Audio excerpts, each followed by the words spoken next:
Joe, can you go to the camera and turn it on? There's a power button. And then on the other side of the screen, like the other side. There. Just press record. Yeah, touchscreen. So we're all set. We're all good. We're rolling, baby. Speed is sounding. Camera is rolling. Penis is hard. Penis is entering me. You think that's how the Halo guy has sex? Yeah. Killjoy. Cum shot. Perfection. He's got jizz all over his face. Perfection. Yeah, he's got jizz on his face. Yeah. Yeah, he's having gay sex. Yeah, he's having gay sex. And then he goes, Suckamanjaro. Yeah, I'm just trying to remember the different ones. Yeah. Double kill. Yeah. Triple kill. Come in my ass. Over. Come. Suckamanjaro. Suckamanjaro. Cum-tacular. Oh, no. Sorry. And welcome to the JeanJax podcast. I'm your host, Christoph. Christoph. You're Christoph. I'm Christoph. I'm You want to JeanJax. do it at the same time? Yeah. Welcome. What if we said we're your hosts, JeanJax and Christoph Jean? Okay. So we'll go, welcome to the JeanJax podcast. We're your hosts, JeanJax and Christoph All Jean. right. 3, Right. 2, 1. Welcome to the JeanJax podcast. We're your hosts, JeanJax and Christoph Jean. We should My kiss name right is now. Joe, and I am gay. My name is Christoph, and I'm gay. All right, yeah, we got it. Yeah, This is sure. that's pretty on brand. And for exactly I think we did what it this week. I podcast think is we about. can just cut. And, Yeah, I think that's the whole thing. We did. We already did Halo Man having gay sex. And now, That's all the material we need for a clip. that's pretty much it. So that's the 2.5 minutes that we're gonna do this week. Yeah. But Well, anyway, we were saving jerking off. yeah, to we were talk. talking about jerking off. Yeah, well, it's funny to go. We just start talking about jerking off and go, wait, we'll save this. Yeah, you're like, when I jerk off in the toilet, I'm like, no.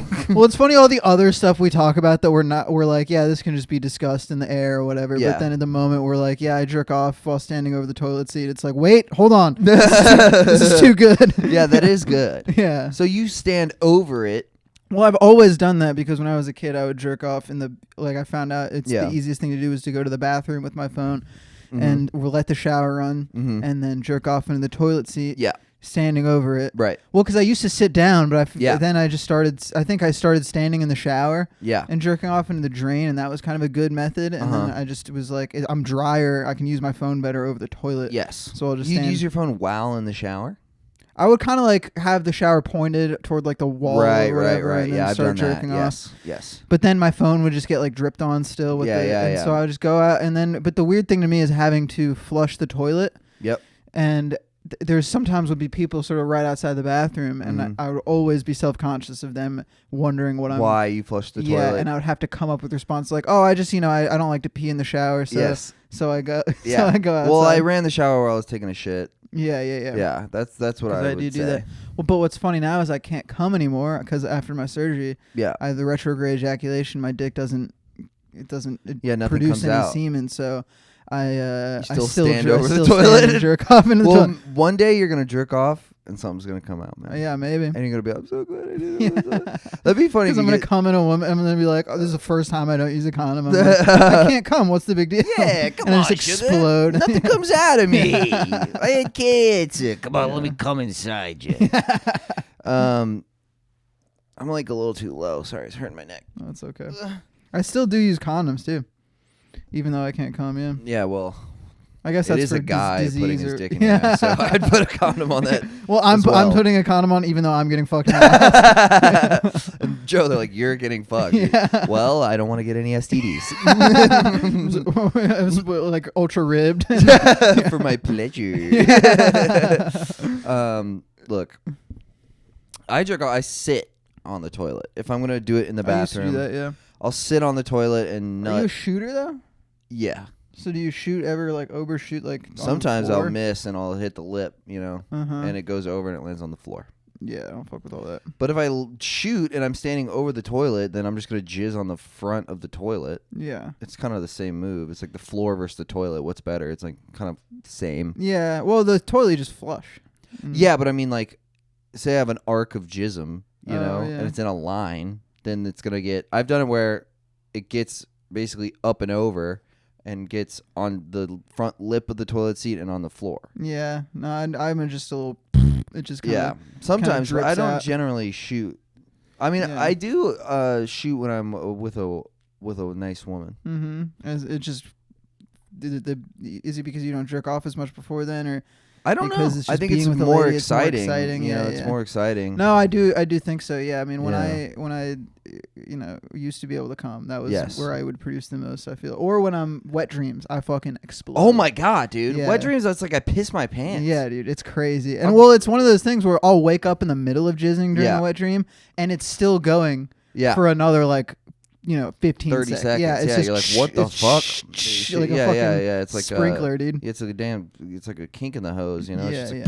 But I do enjoy it. I go, this is shit, dude. I go, amazing. And then you're like, oh, yeah. And then just in the dark, like waddling over to the bathroom to like clean up and throwing it in the hamper. Dude, that jizz stained waddles. Yeah, I mean that's why I do it in the bathroom. Is like I hate having to clean up. Yes. And make the transition from room to how annoying. Bathroom. I mean, you're lucky, dude. Like, if you just nut and there's no cleanup, you're just done. Yeah. That sounds awesome. No, it's lit. Like the other day, I jerked off in my room and just kind of chilled out. And just dude, you're done.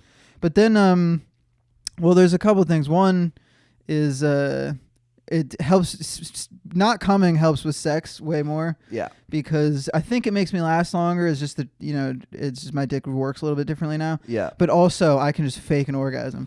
I will be like, I'm coming. And then, but I came like 3 minutes ago. Have you done that? Yeah. Because I'll come way too. Well, it's also hard for me to tell. Because when you're having sex, you can kind of edge, and then like switch positions or kind of get out there for a little bit just to recharge.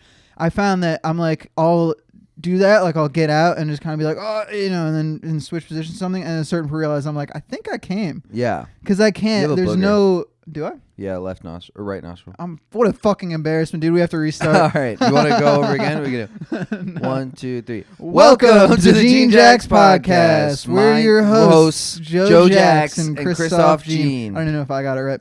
No, you got it right. I got it wrong. Yeah. Well, I used to do that with a condom too. Is I would come in the condom and then keep going because I was too embarrassed about coming too early. Yeah, and then you take it out and go. And you go.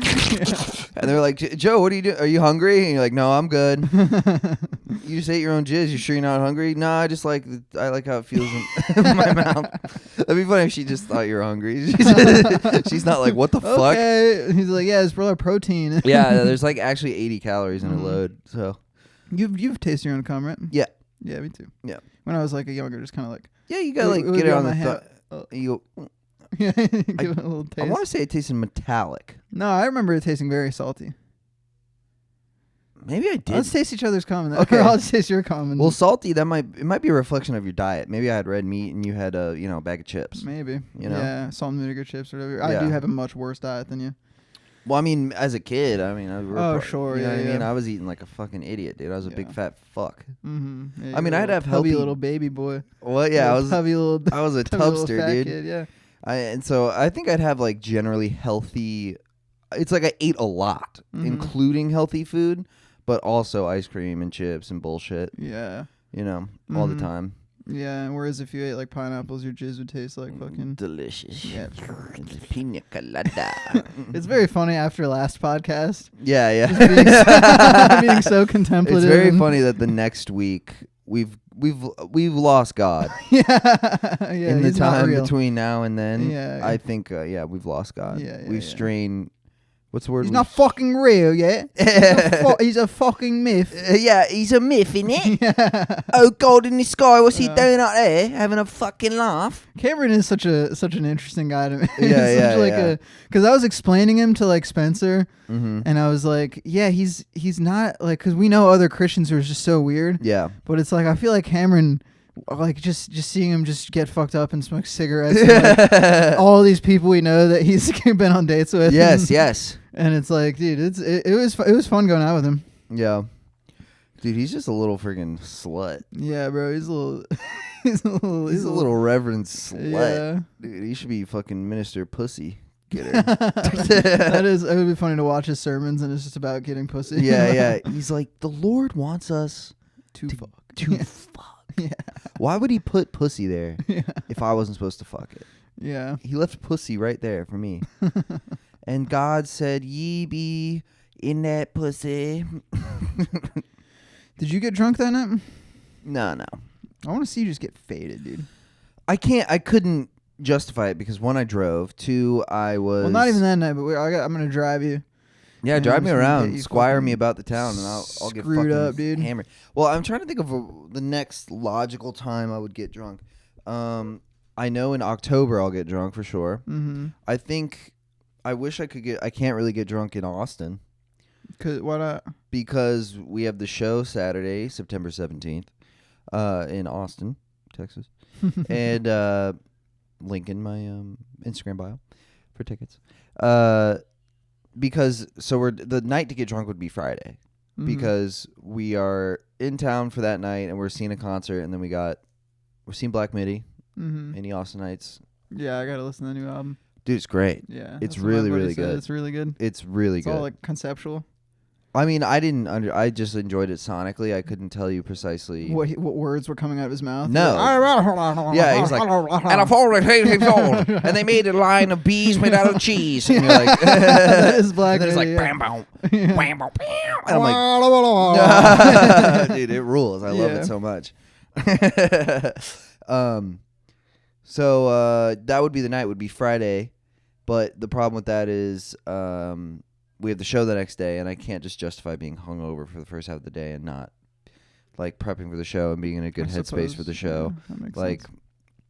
I'm not saying you can't do that. I'm not gonna be like, Joe, you're getting drunk. I mean, I also don't get nearly as hungover as you. Yeah, that's true. I get fucking dude. The disgusting. night after on fucking Friday or whatever, or like the next day after Tanker is, we woke up at like fucking 8 o'clock or something like that. And like went to brunch and like Did had you feel mimosas. Okay? Tired, but not. Yeah, like I had like a little headache, and then we started drinking more, and I was just there like, you go. Yeah, I just felt a little bit better. Dude, that was what happened in Miami. I realized like I was really hungover. I felt like shit, and then we went to lunch, and I had a beer, and I was like, oh, I feel fine. Well, I mean, that's the thing. Yeah, Instantly feel fine. I'm like, oh, I get why you just keep drinking. Yeah, well, it's also like, just having like a couple beer, or like, I had like probably like 2 mimosas and like a beer, and I was like, this is perfect. Yeah. Like, we were doing Top Golf, and I was like, dude, Top Golf good. rules. Yeah. I haven't played Top Golf, but I went to the driving range yesterday. It was so much fun. Yeah. And I just got marginally better. I got marginally better at golf, and I was like, well, I wouldn't say marginally. I'm just discounting myself. Like I couldn't have hit the ball. There's a couple times I couldn't have hit the ball better, and I was so happy. Epic. Yeah. I mean, I probably could have, but I mean, well, like, I think I don't even know what it looked like from the outside, but when I would watch Bobby do it, it was like clean, dude. That's the most attracted I've been to Bobby. Where it's just like the smack of it, like the ping, the perfect clicks the ball. Yeah, dude. No, that shit was that's awesome. So lit. Dude, I want to go to a Top Golf for a driving range with you guys. That'd be lit. Dude, we just went because we went to Cafe Tutu Tango, and because Spencer works there, and he it's just like iDrive. Yeah. And dude, the fucking getting to iDrive sucks cock. Sucks I took like 2 balls. wrong turns. I was like, what is this? What am I doing? Yeah. But Cafe Tutu Tango is interesting because they have all these performers that walk around who don't get paid by the restaurant, but sort of make tips just being there and attract people in there. And we had our tarot read, me, Lauren, and Spencer, and it was way different than I thought because the guy shows up and he's wearing like he's got a big beard and like scarfed up sort of like turban type thing. Yeah. And he was a flaming homosexual clairvoyant. Yeah. And got everything wrong. But the it was worth it because he was just being the most fucking just every sexual references and just like he didn't he basically was like at a certain, he'd go up to Spencer and be like, your grandfather died recently. And like with complete confidence. Yeah. Just like, and Spencer's like, no, I died like years and years ago. And he's like, yeah, well, just saying, he's really looking over for you and he's making sure you're okay. And that, he said that. And then later Spencer was like, dude, my grandfather doesn't give a fuck about me. He's not looking down on me at all. But, and like he'd look at me and he'd be like, you're going to join the military. And I'm no like, way, really? Yeah, and I'm just like, no. Well, later I'm like, he probably saw my haircut. and I'm like, no, dude, I had cancer. And yeah, so he was just wildly guessing because tarot. That's amazing. Usually, I feel like you just read what the card means, and then it's like this vague description. But he was really going for it. He was really just shooting from the hip. Yeah, dude, I love that. You're gonna be very funny. But oh, sorry. Well, no, go ahead. I was just thinking it'd be funny if they're like, well, you're like a gay guy, and he's like, what? He can't even tell he's gay. Yeah. He can read your future, but he's like, I'm not gay. Yeah. Well, he immediately said he was gay, and he immediately called me and Spencer sexy. Nice. And he was it's basically like he would look at me and Lauren, and he was like, how, because normally I'm assuming he gets all these couples. Yeah. But I had met Lauren like a week ago. Yeah. And so he's saying all this stuff about like, listen, you guys are going to go to Thanksgiving together, like making all these wild predictions about like no, we're not. our future. Yeah. And, but also being like, she wants to paddle, with like, you guys need to buy a paddle and she's going to spank your ass. Like that. What if Lauren was like, yeah, I really want to do that. I think it was like with me, it was like something about like I haven't unlocked my inner dinosaur. Like that's why I can't grow facial hair. And he's like, that's why Spencer can grow facial hair. And Spencer's like, yeah, dude, I'm a fucking velociraptor. And he's like, no, you're not. And Spencer's like, I'm not. And he's like, no, you're a Lickalotapuss. He was just such a weirdo, dude. It was just Lickalotapuss, dude. Yeah, he said I had a fuzzy ass, which also is not really true. He's just you don't have a hairy ass? I don't think so. Not currently? Yeah, well, maybe I got to check on it later when I'm fucking... Well, when you pre-cancer, did you have a hairy ass? I had a hairy asshole, but not a fuzzy ass. No. Right. I have a hairy asshole, but not a... Basically hairless. Yeah. For all the listeners out there, basically hairless ass. Yeah. But a fucking deep red crimson mohawk going from my asshole to my balls. Yeah. So... Well, I had always predicted that when I got my tarot read, it would kind of be this sort of deep experience of like, even though I call bullshit a little bit, but I also wanted to be like, whoa, dude, like maybe this. Yeah. But I didn't think it'd be like that. I mean, he was funny. It was the only thing. But I imagine that scene from Before Sunrise where the woman comes up. It's like, you believe in the power of in a woman. Yeah. Instead of that, it was like, she wants to fuck your ass with a strap on. Just wild shit. I want to get my tarot read because it sounds like it would make me introspect. Yes. Just in the moment of being like, you're like some vague thing, and then I'll put whatever concrete details on top of it for my actual life and actually have maybe an interesting thought. Yeah. Like that sounds cool. That's kind of, I think, the function of like astrology usually is like, oh, you're a Pisces, so you have this going on in this vague way or whatever. It's like your emotions are often not in your control or something like that. And I'm like, that thing, I did lose my shit about this, and I got anxious about that. Why am I anxious about that? Like takes you down this little rabbit hole, and it's actually interesting. But a guy just going military, like, it's like, no. what? Well, I mean, that's like the thing is, it just boiled down to he was just giving us advice about a certain, like, he would ask us, like, he found out Spencer's moving to New York, and he just started saying like, this year is gonna be about saving your money, and it's like, that is, I guess, good practical advice, but yeah, why I'm paying you for that? You know what I mean? It's like, right. This is not a superpower. It's also like the opposite of moving to New York. It's like, you're going to New York, you're gonna save money this year. Yeah, like, I don't know what the fuck I'll need to budget if I want to live, but that's not really saving money. Yeah, no. I mean, I remember getting my tarot read by one of my artsy friends, Lauren, and I remember thinking it was very accurate to what I was going through at the time. And then kind of months later, reflecting like, oh, the future one also kind of was spot on about, about my future. Yeah. What was it?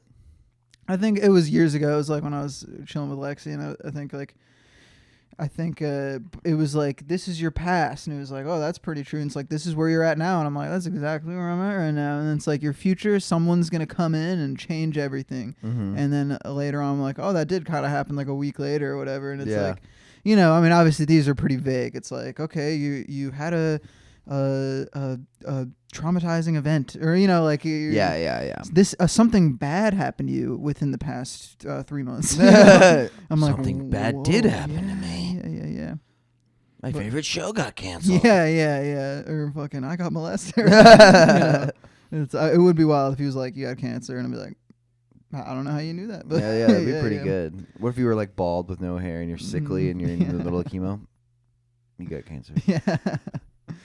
Yeah, I mean, you know, it's astrology. I can sort of buy into it as much as it gets me laid or whatever. Yeah. No, it's cool. I'm like probably one of the most astrology positive men. Yeah, I mean, dude, it's like any guy who will like argue and like tell people that it's bullshit is like, dude, what are you fucking? What are you gaining out of this? Or even it bothers me that they believe in something that I don't think is real. It's like, well, they're having. I think the women know they're having fun too. Yeah, I noticed those people are also the same people that have like annoyingly elitist music taste. Ugh.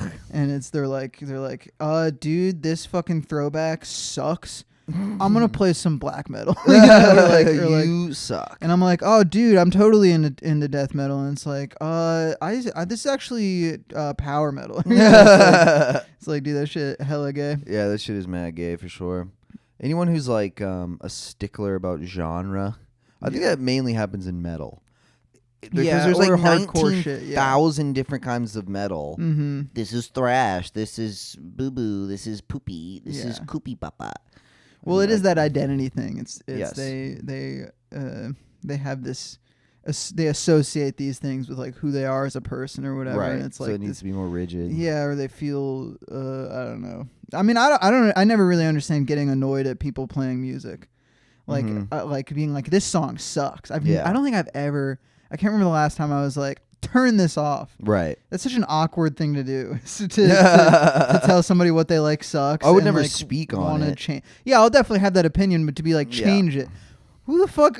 I don't understand that. I remember someone playing jazz at a party. that I might be like, oh, you know what? Maybe that changed everything. Well, someone was playing like Mingus at a party. Yeah. Which is like fucking just instrumental saxophone or trumpet jazz or whatever. This guy's he's amazing, right, or whatever. But I'm like, we're like drunk and 22 years old. Mm-hmm. Like, why? I literally just said, is someone playing Mingus? Like, it just took me off guard. Yeah. And the guy was like, yeah, I am playing Mingus. He was like, yeah, I am. And I was like, okay. Well, as long as the vibe necessitates it, you know, it's like if everybody there is okay with Mingus and they're like a jazz party or whatever, that's cool. But no, some people I've seen with the like that are like proud of the cue, where they're like, dude, watch this, I got the best fucking cue right now, and it's like Jesus, and it's like, dude, not in front of the hose. Well, I just remember there was like a drunk girl who was like, put on Prince, and I remember being like, yeah, put on Prince. Yeah. Prince would be sick. Yeah, I mean, there's certain things, I don't know. I always go, it's because, you know, I'm just pretty much cool with everything, but I do gravitate toward like, dude, there's a list of fucking pop hits that just everybody can agree on, and I just want to sing them really loud, you know? Agreeable pop hits that people sing along to? Yeah. Yeah, classics. There's a reason the top even like white girl anthems, bro. Fucking like Party in the USA or whatever. Dude, I'm like certified hood classic. Yeah, Taylor Swift, dude, like a banger. Like she wears short skirts, I wear t-shirts. Yeah, no, yeah, and you know, fucking. She's your captain. I'm on the bleachers. Banger. Yeah, so don't play fucking, I don't know, JID or whatever, fucking, dude. Don't like, bro. This is like the classic is like this is like conscious hip hop. Yeah, no, I'm not. This shit conscious hip hop is a white kid. This shit conscious, bro. This shit about the streets, about the real struggle. Yeah, it's Eminem. Like, yeah. Y'all act like you never seen a white person before. And they're like, yeah. Listen to the multi-syllabic rhymes. Mm-hmm. The syllabics are multiple within the rhyme. It's like, dude, no one. I remember getting into like a feud argument with this guy at a party years ago, like early college. And we were playing like Playboy Cardi, I think, or something like that, and it was just a banger, and everyone liked it. And then he was like, "Bro, this shit, bro, new rap sucks." I'm like, "What if fucking I almost said the F word?" This shit is ass. I was like, "Bro, it is legitimately 2018 right now." Yeah. How do you have this opinion in 2018? Yeah. I mean, I guess if it's 2018, what are you guys like, 20? He was older than we were. He was like in his mid-20s, and I was like in my early 20s, and I was like, what a stupid take. I was generally like, what a dumb take. Yeah, I mean, just get over it. And I got into like a little big argument with him about it was stupid to get into an argument with him, but I still think I'm right. No, I mean, you are correct. It's just like arguments in general to me are just like fucking. Whenever I can see an argument starting that I'm involved in, I'm just like, how do I get out of this? How do I just agree with this person? And like, if it's not worth arguing about, Yeah, I'm trying to think of the last like argument I had. I remember I was even talking to my friend Rachel, and it's like Roe v. Wade or something like that. She was saying like her parents were like she would like get into arguments with her parents, or like how that's like such a big thing for them. And I'm just like, aren't your parents like like really just religious old people? It's like you just don't bring it up, or can't you understand like from their perspective or whatever? And she just like, I don't know, it wasn't even about what I was saying, but she was just started going and going about like Roe v. Wade, about women, and about like. But it felt like it was directed at me, and I'm just like, how do I get out of this? Fuck, I didn't mean to just erupt into like when people get charged up about something and you're like not even. They're fighting ghosts, and you're kind of the springboard. Yeah. I mean, I don't like seeing people get charged up, and no, especially in my direction. Yeah. Where I'm like, because I think that's maybe just a privilege that I have as just like. It's hard for me to just give a fuck about anything. You know, it's like the stuff I give a fuck about. Yeah. I mean, I'm just so apathetic toward everything, which is maybe like silly when certain things are really important. Yes. But, so it's just easy for me just to be like, yes, I agree with you. You know what I mean? It's just like, I can totally see where you're coming from. I was thinking about that last night with, doing the Snapchat show where I'm interviewing people on the street. Mm-hmm. And I was like, I really like turn up my agreeableness. Because I think a little part of me is just wants them to just be uninhibited and just to speak as they would speak as if, I'm something. That's Andrew Callahan, the Channel 5 method. Yeah. Just be like, just let them go. I thought about Andrew Callahan. I was like, oh, yeah, he does that. I'd probably rip that from him, Yeah. Just let them go. Because it's going to be more interesting if they think they can trust you. Mm-hmm. And it's like they can trust me. I'm not saying don't trust me, but like, I'm not going to fire back too much. And then there was a moment where that guy, he goes, I keep kissing your foot, but he goes, I was like, would you rather have a gay son or a furry son? And he's like, dude, I do not like gay people. He's like flat out goes, I don't like gay people. And like, that's a moment where I can't go, cool. Oh yeah, man, I get you. I'm like, I can't just go, I can't yes and I hate gay people, like, so there is a line, but I was thinking like, I think I just said why, I was like, why don't you like gay people? And he was like, I just don't like it, and I was like, that's kind of fucked up. That's all. And I was like, did I like not? Should I have been more? I mean, there's certain things like situations like that where you can just have your opinion where just the function of it is just it makes you look good too. Yeah. It's like if you push back on that, then it's like it almost now the audience can trust But you. I don't want to be like this righteous guy. No, I don't want to be like, to, that's fucked up that you think that, man. Don't you ever disrespect gay people on our show. I'm like, that's stupid I think the detachment is more what you want to go for is like where the audience can tell that you disagree and that you're almost like above that. You're almost like yeah, man, sure. You're like, that's kind of what I went towards was like, yeah, it's fucked up. I was kind of like, you shouldn't think that. It was very much like, if you just transition almost like playfully making fun of him. Yeah. In terms of like, you can tell that you don't like it, but you're still just kind of like teasing him or whatever. Right. But it was shocking to me because he's so openly. It was just a guy he was just drunk and just his real opinions were coming out. Yeah. And he wasn't like super fucked up either. I mean, he was forming coherent sentences, He wasn't slurring really. He was just like, he's like, I'm going to be honest, dude, I do not like gay people. I was like, whoa! Like, I didn't ask him, how do you feel about gay people? I was just like, furry son, gay son. He could have just been like, furry son. Mm-hmm. Or something. Yeah. But he was just like, ooh, well, that's tough. I don't like gay people. Now is just usually those type of things is not only it's like, would you not say it in public or just like around people, but it's weird that he would say it in front of a camera. Yeah, I'm like, this street, I have a microphone, there's a camera light in your face, there's a camera guy right there, and he just goes, I do not like gay people. Yeah, I mean, now that's out there forever, and I know he'll get a job in this very popular Snapchat show. Yeah, has the evidence of him saying that. Pops up on his new fucking HR manager. Do you have any problem like putting that stuff in? I don't. I feel odd about putting it on my own social media, because I think the more channels that it's put on, the more likely that people. I know that I'm like fairly confident that if I clipped that and I put it on my Instagram with 70,000 followers, a couple 100,000 people would see that. Yeah. And I'm like, I know a couple 100,000 are going to see it on Snapchat, but now you have a couple 100,000 on Snapchat, a couple 100,000 on Instagram, on TikTok. This could be millions of people seeing this guy share his shitty opinion. I was like Borat, dude.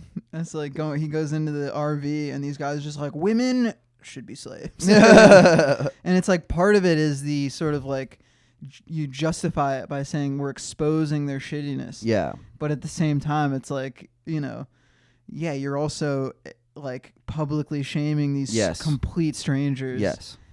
Just and justifying it yourself just by saying like, well, their opinions are shitty. Yeah. And it's like, I don't want to make anyone an example of, I don't want to like single out people. Also, he's like a young guy. Like, in 2 years or in 6 months, he could be like, man, it's fucked up what I thought about gay people. I feel so bad about Or that. he wakes up the next morning, he's like, man, that bit I was doing just wasn't coming across. he's like, I man, hope nobody sees that. Yeah. He's like, I just got to realize that I am gay. Yeah. I'm a homosexual man, and that's why I feel this way. Yeah, exactly. And then he becomes an outspoken, proponent of gay rights. Yeah, but yeah. Well, it's the question of who deserves it, and someone who is like, like going out like all fucking, I don't know, some person that works for Breitbart and like does all this shitty stuff and is like publicly outspoken against all this stuff. They seem to deserve it a lot more because they're already asking to be in public. Yes, and they are doing this public shit that is bad, and it's like they, and they care about it. Whereas then you have just anonymous fucking person just trying to get through their life. It's just some guy who got sucked up into some incorrect way of thinking, where you don't like someone because they're gay. You know what I mean? It's like, that's a stupid thought, know? And when someone has that, the goal should be to have them cease that line of thinking. Yeah. It should not be to ridicule them. Like, is the goal, like, what is your goal truly? That's what like makes me cynical with a lot of like calling anyone out on like shitty behavior, is that it's like, do you want them to stop acting this way, or do you want to be associated with the side of things that points out the shitty behavior, or just be like punitive and it's fun to lash? I think it's probably those two things. Yeah, you know what I mean? So, it's like no one if your goal was to like get someone that you knew personally to like stop behaving, you would talk to them and you would message them. Like, you wouldn't post like, here's a video of my fucking shitty dad being a right-wing dickhead. Yeah. And then you put it on your 100,000 follower Twitter feed or whatever. It's like, dude, just fucking, how would you speak to your father and like, like whatever, it's shitty because it's hard to have empathy for people who are shitty people. And you probably shouldn't do that. Like, if it's not someone you care about. Yeah. Because it's a waste of your energy and it's just like difficult. Yeah.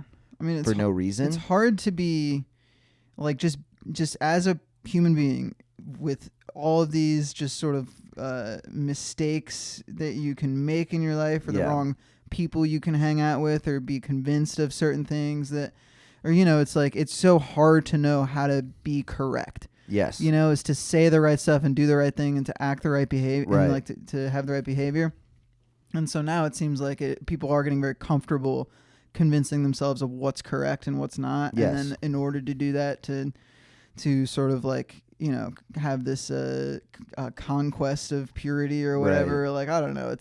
But ultimately it's just like, life is a very confusing, messy, difficult process of mistakes and embarrassments and and phases where you think a bunch of shit that you look back and you're like, that was fucking stupid. Yeah. You say a bunch of stuff and you're like, oh, what an embarrassing thing I said years ago or whatever. And it, it's like, and then eventually you die.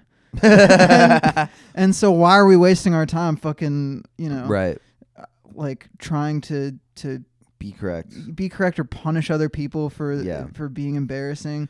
Well, it's always the maybe tried observation is that it's like when I'm correcting you, what I'm really doing is sort of communicating to you and to myself that I know, and it makes me feel better because I'm like, I think the word is virtue signaling. Which yeah, is cringe, kind of. I mean, yeah, it's virtue signaling. Yeah, probably, yeah. But I think like even though Kanye's a bad guy in a lot of ways, he did say something in this old interview. Did you ever see that where he's talking about testing? Tell me I ain't the motherfucking glitch. I'm the motherfucking glitch. How sweat? That one? No. I think they're in like some farm or something, and I think he got into trouble. It was right when he got in trouble with the Taylor Swift thing. Mm-hmm. And he was like, he's like, people walking through their lives are trying to be right, bro. He's like, life ain't a test. Mm-hmm. There ain't a right answer, bro. I'm just trying to be me. Mm-hmm. He's like, life ain't a test. Bars, dude. I was like, damn, dude, that's sick. He's like, I'm just trying to be like, true to myself. I'm not trying to have the correct answer. I'm just trying to like express fully what I think in the moment. Yeah. Which is like a great sentiment, and then you see the reality of it sometimes. You're like, Jesus Christ. No, I mean, I do admire Kanye in some ways about being so public with his just mental illness. Yeah, he's brazen. He's brazen. I mean, he is not faking. I mean, it's not one of those things where you're like, yeah, he's mentally ill, so it excuses all his behavior. It's like, dude, he's crazy. No, he's authentically insane. And I'm sure it's very hard to be close with him. Oh, it sounds like a nightmare. Yeah, and it's just like, but also it's like he is, because some people have all this mental illness going on and it doesn't translate into anything. You were telling me about your one friend who just like, he was like the same story as Daniel Johnston, just got so into like Christian iconography and was just sending people weird stuff and all that stuff, and that doesn't translate into anything. Yeah. He's just a sad, crazy person, but there's those occasional moments where somebody has mental illness that just forms into just this beautiful art. And Kanye is an example. Daniel Johnston is an example. I'm sure to lesser degrees, like people with addictions and like all these famous people. Yeah, I mean, it's like, I mean, they're all kind of insane, but there's like, I mean, Kanye, it's like, I mean, I definitely don't. I'm not gonna excuse the things he says or the pins he has, but no, he's a fucking genius. Dude. Yeah, he's still making fucking hits. Yeah, I think I saw something about bipolar people being. Like, if you're a creative bipolar person, that when you're in those periods of mania, you're so hyper productive that, like, a lot of bipolar people find success as artists, like, at a higher rate than non-bipolar people who are artists. Yeah, well, and I'm sure they get so inspired during those periods. Yeah. Just, like, all of a sudden these ideas flooding in, and they're like, I'm going to go for a run, and then come back and write a fucking masterpiece or exactly. Whatever.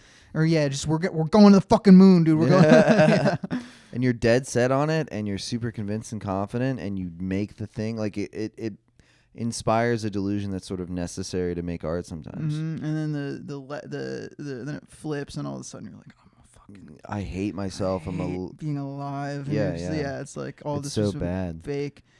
Yeah. And I think everybody experiences to a certain extent. I mean, I definitely have little manic moments, where I'm just like, life's great. I'm a fucking genius. I'm gonna write, I'm gonna write all day today or whatever. Right. And then, like a couple weeks later, I just all of a sudden I'm just, it's like so down and like I hate myself. I can't make anything good. Like, I'm a fucking shitty person. Like, it's like Jesus. Yeah. Do you tend to go one way or the other? Is like pretty split as far as when you feel. When you are filled with doubt or when you're confident? I can notice that it's like, I've been doubting for about a week or two, and then something will trigger a positive response, and I'll maybe come back to a baseline, and it kind of, it wavers like anything else. I wouldn't say it's super like, I'm in a crazy stage now, or I'm in a depressive stage now. It's kind of like a mixed bag all around, I would guess. Yeah. I mean, do you think... Because it's so frustrating to have your sort of moods and self-worth regulated by how well you do on stage. Oh, yeah, it's the worst. Or like whatever's popping off on social media or whatever. Because I will totally get into phases where I'm like feeling really good, and it is because of how well things are going around. Dude, I had like a really good set at, I think it was the Milk District show Thursday. And I was just like, I'm a fucking king, dude. I'm a genius. I'm the fucking king, dude. I was so good. I was like, my energy was right. I was playing with the crowd. I tried new material, and it that's the best. You're all just worked. Flowing. And I was just like, bro, I'm literally the greatest comedian. I think I'm the best comedian ever to live. Yeah. No, I've definitely had that feeling. Like, damn, that's crazy that they don't even know they just saw the greatest comedian of all time. Well, it's part of it is also like, and they don't know how good I could be. Yeah. Like, This you think about the future. If it's this good now, dude, just I'm wait. 26 years old, Yeah. bro. Wait till I'm 32. Yeah. I will be the I am master of the Louis. universe. Yeah, I'm Louis without the jerking off. Bro, I'm Louis. I'm Carlin. I'm Pryor. Yeah. I'm Cosby. fucking what? Cosby. I'm Cosby, Yeah. bro. I'm Epstein, Weinstein. I'm Jeffrey Dahmer, bro. Yeah. I'm Ted Kaczynski. The goats of all their fields. The greatest of all their fields. Yeah. The strongest contenders ever to contend. But then I'll have a set where I'm like, it'll be like 5 out of 10. I'm like, am I even funny? I don't think I'm actually worth anything as a human being. Yeah. Like, damn.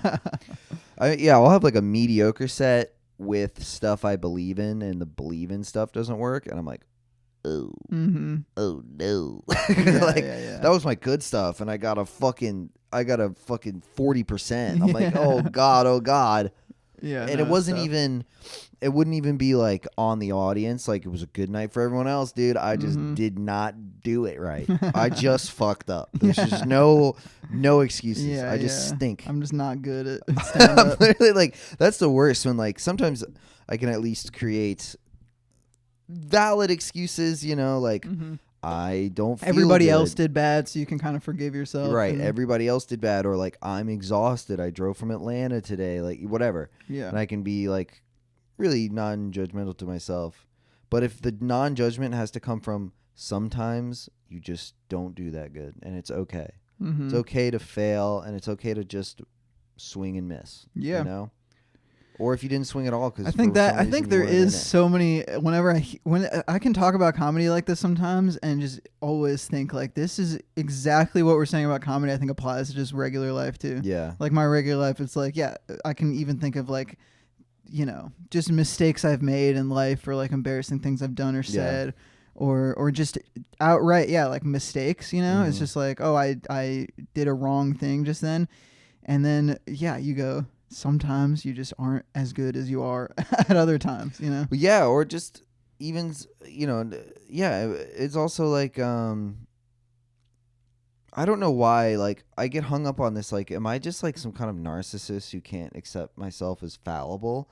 Or is this is this what insecurity is? Well, I think as a comedian, or I think any artist or whatever, to an extent, you're building this, like, you're almost like building yourself up as this, you're trying to live up to some expectation that you have for yourself, that you're this great creative person, and then that does not often fall in line with just being a human person. being. Yeah, like a person right. with flaws. You're aspiring to some ideal that you'll never. Yeah, and then sometimes you feel like that ideal, and you like convince yourself that you like, are it. I am. I am Walt Disney, Shakespeare. Yeah, that's something I talk to my therapist all the time about. Is just like, he's just beating over my head. You need to accept that you fail all the time. Mm-hmm. You need to have an image of yourself that reflects what being a human being really is, and that's fucking up, and that's being a dickhead sometimes. Yeah, worrying, being an asshole, forgetting, being selfish, fucking up your own life because you just did. You can't really you can't look back and go, well, that was me when I did that, and now I'm done with that. It's like, maybe the concrete example of what you did, the mistake you made, you won't make again, but you will, as long as you live, you will continue to embarrass yourself, and you can't hate yourself because you fucked up. Yeah. You just have to accept that you fuck up because everybody fucks up. I'm like, that's so hard. No, it's often things. Yeah, what the things that make complete sense are just the most difficult things in the world to live by. Yeah, like live in the moment. It's like, oh, it all makes sense now. All I have to do is just live in the moment. Right. All right. How do I? You're gonna explain it with like a 4-word maxim. Yeah. And go, that's 100% right. I would. My life would greatly improve if I could live by that, but I just don't know how to do that. Yeah. Always. Yeah, I mean, it's just very difficult to find your own personal sense of justice or happiness, and then you're surrounded by people also trying to get their versions of their own justice and happiness, and you're just caught in the tangle of each other's lives. The inevitable conflict of being around other people too. It's like I can't solve my own psychic crises or whatever, and then I walk outside and I'm confronted by, a million other people who have vastly different lives and vastly different problems, and they see me as like, something in their way or whatever it is, like people who genuinely bother me to my core. Who they are as people hurts my heart. And it's like I don't even like myself, all the time. And now I got to go outside and there's fucking whatever, Adolf Hitler. And maybe that's where it comes from of people just shitting on other people in order to feel better about themselves or whatever. Right, because I feel bad about me. I feel really bad about them. Let me call them out and feel better about me. And solves two problems at once, appearingly. I mean, it's like, even, I mean, a lot of my hatred is like, can so often just be directed at myself. Yes. Or like, I don't know. Mine too. Yeah. I hate you. I don't know. It's you. Part of the struggle of being a person is just to figure out who you are. That's like constantly what everybody's kind of trying to do. Right. Is have a concrete sense of identity and figuring out like who you are as a person. Like what capital S self. Yeah, and so then as you get older, it's like you're sometimes you'll have yourself completely figured out. And I'm like, everybody else seems to get me. I get myself, I'm excited about where things are going. And other times it's like, I don't know who I am. I did this thing. I don't know what that means about me. Nobody seems to kind of get it, like their version of myself doesn't seem to line up with my version of myself or whatever. It's fucking hard. I think reminded me of two things is that like where I've heard there's no self so many times in so many ways from like Buddhism and Eastern but it makes sense to understand like it's just change. Don't look for a concrete identity because it's never coming. Exactly. It's always shifting. The only thing that's true is like we're sort of these vessels that take in things and put out things. And then also there's this like that makes way more sense to me than one day I'll land on who I am. It's like that's never going to happen. That was something. I had a friend in college who was like, he was in some sort of, I think he was in like a master's program, and we met him through like playing Super Smash Brothers. And he was this dude where like my friend asked me, he's like, what? He's like 30, and he's like, what about aging? What's like your main takeaway from aging from our age till yours? Yeah. And he just said, he goes, I surprise myself constantly. I learn new things about myself all the time, and it's always changing, and it seems to just continue that way. Yeah. That you don't land anywhere. That you're 35 and you feel like you're like, whose body is this kind of thing? Yeah. But it's also that song Talking Shit About a Pretty Sunset? I don't think so. It's a depressing song by Modest Mouse, but there's lines in it that like remind me of this topic where he's just super depressed about this kind of shit. And I'm trying to remember the specific ones, but it's like, when I finally, he's like, when I finally got it figured out, I changed the whole damn plan. And it's like this thing of like, I felt like that all the time where I go, I know who I am. I know what I'm doing. And then something happens or I just have a thought and I go, I'm back to zero here. Yeah. And I changed, I changed, my mind changes so much I can't trust it. My mind changes me so much I can't trust myself. Yeah. I'm just like, no, yeah. I feel that. What? Yeah, it's bars, Yeah. dude. And I'm just like, damn, dude, that's like exactly this identity crisis. And it's a really sad song. Yeah. It's super sad. It's called Talking Shit About a Pretty Sunset. It's just about like it sounds like looking at a beautiful sunset and being like, fuck this fucking thing. You know? It's like, I hate this fucking town. I hate my job. I hate my friends. And then he just goes, he goes, no, it's me. I'm like, fuck, dude. Well, this conversation reminds me, especially with aging, of this Sandman issue I read. Yeah. So we're going to talk about Sandman again. Yeah, let's do it. Just give me a second. It's because it's my favorite issue of a comic book I ever read. Yeah. It's in the second volume, and it's basically this like one-off issue of because Sandman's immortal, you know, he's always existed throughout time and like sort of lived through people's dreams. He's not the god of dreams, really. He's the anthropomorphization of it. Yeah, like he just represents dreams and he like exists through them or whatever. Okay, but because there will be issues where it'll be like cats, and he's like a little cat dream guy. It's like, you know, he's the lord of cat dreams too. But that's a good issue too. But the one I'm thinking of is there's this dude. And there's this tavern in like this like 1400s, and in like England somewhere, and this bar, and these guys are sitting around like drinking their mugs of beer, and this one guy like Hobbs, he's like, I'm not gonna die, you guys are all gonna die, and then everybody's like, what the fuck are you talking about, dude? Of course you're gonna die, and he's like, haven't done it yet, you know, everybody dies because they think they're gonna die. It's like I'm chilling, and Sandman is over there talking to his sister, and he's just kind of watching. You know, and he's dressed sort of medieval because that's the time period. Yeah. And he's just overhearing the conversation. He's talking to Death, his sister, and he's just like, what do you think? Should I fuck with him? Yeah. And Death's like, sure. He's like, do whatever you can fucking do, you idiot. And that's like the whole series of her just going, you fucking, what are you doing, man? Yeah. And so Dream goes up to Hobbs and he pulls him aside. He's like, so I heard you say that thing about dying. So here's what's going to happen. You're not going to die. I'm giving you the ability just to live forever. And every 100 years, we're going to talk at this bar and you're going to tell me how it's going. Yeah. And so that's the whole issue is over the span of like 400 years. That's every single time they meet at this bar. Yeah. And it's like at one point, he's just like, comes back. He's like, fucking Hobbs is rich as hell. He's just coming and he's like, I'm the motherfucking shit, dude. I love being alive. Yeah. He's like, who are you? I don't know what you did to me and like how I'm living this long, but it's like, you know, I did all this shit and this and that. And Dream's like, yeah, man, fucking let me know how it goes. You still want to be alive? And he's like, yeah.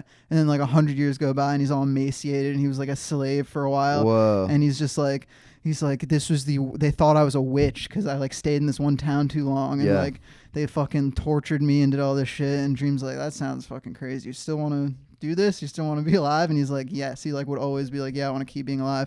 And sort of by the end of it, Hobbs is having this conversation with him where what reminded me of the conversation is he goes, I'm like, I've lived for like, 300 years now. And I thought at a certain point, I keep thinking that I'm going to learn from my mistakes. You know, he's like, he made like huge mistakes. Like he got involved in the slave trade and shit like that. And like kind of like did all this like horrible historical shit.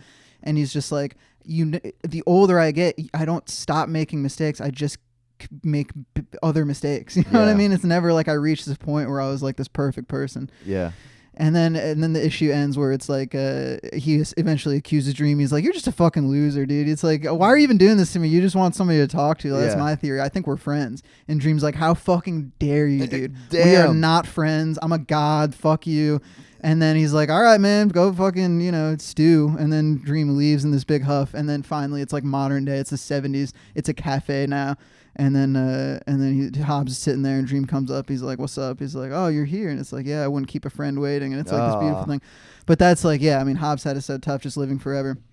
But that's what it reminded me of is, yeah, I mean, I feel like by the time I reach like age 80, yeah, it's not like you reach a point where you're like, all right, I am complete. I get it. You're surrounded by people you love. You know what I mean? It's like not going to be that. Maybe you get closer to that feeling just because of lack of like novel experience in a lot of ways. Yeah, that's true. But it'll never really end. Yeah. Yeah. I mean, I want to know, are you like now that you're old, like 26? I'm so old. Yeah. Dude, well, 26, I'm ancient. Yeah. Yeah. Well, as opposed to, I guess, when you're, even like how much old you 4 years ago when you were my age or whatever. Yeah. Is that, I mean, yeah, like when you were 23, like, are you at the point now where you think you learn more every year and it sort of gets better every year, or is it just different? I think it just gets different.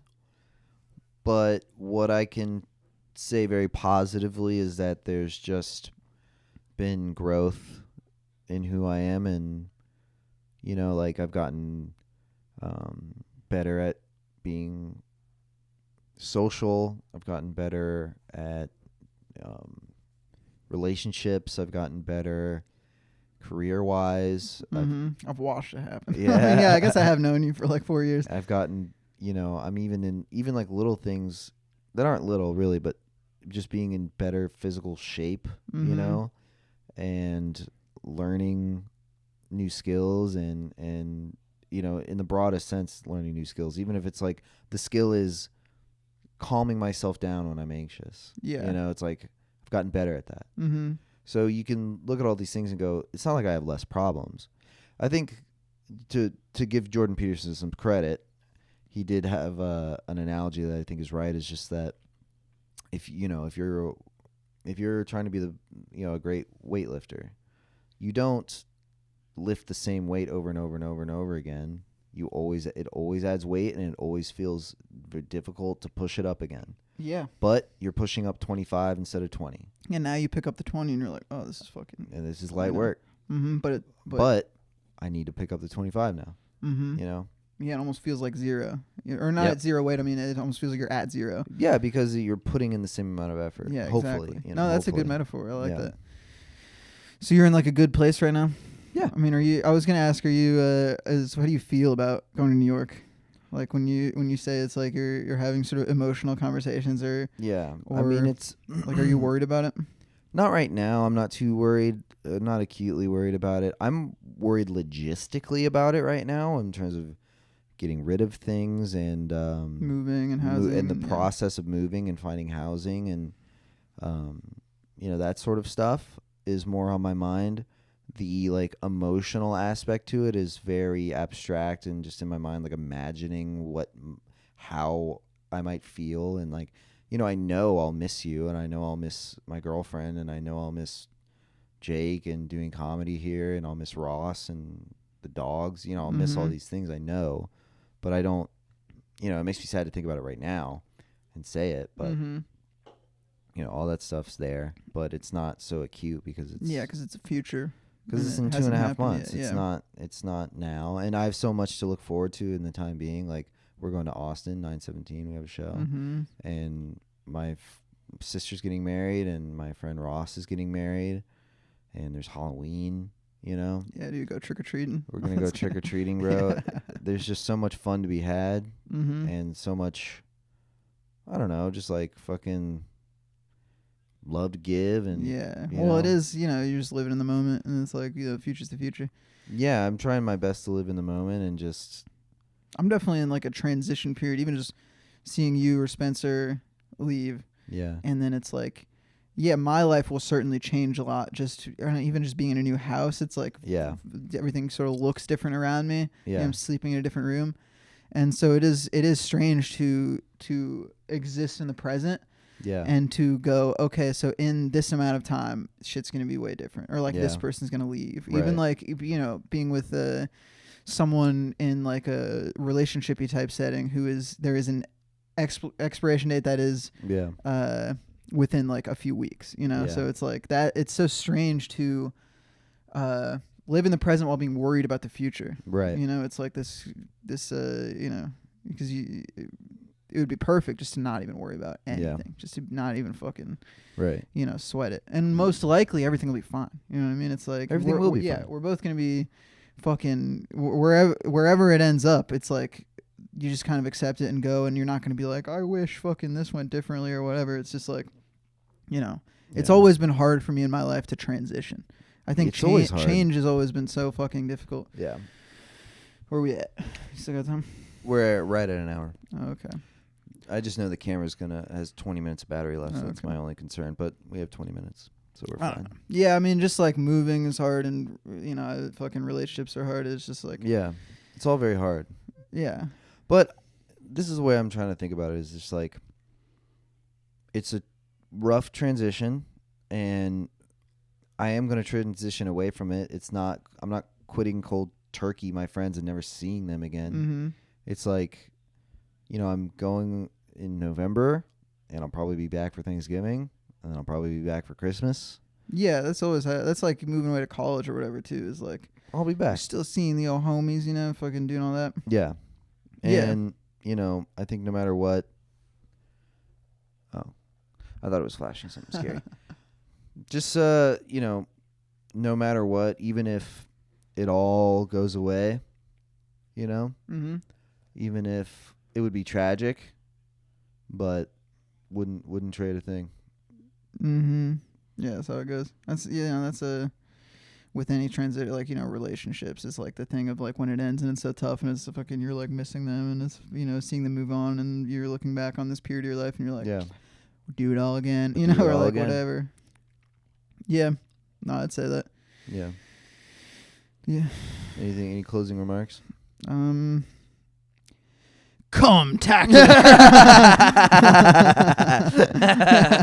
Suckamanjaro.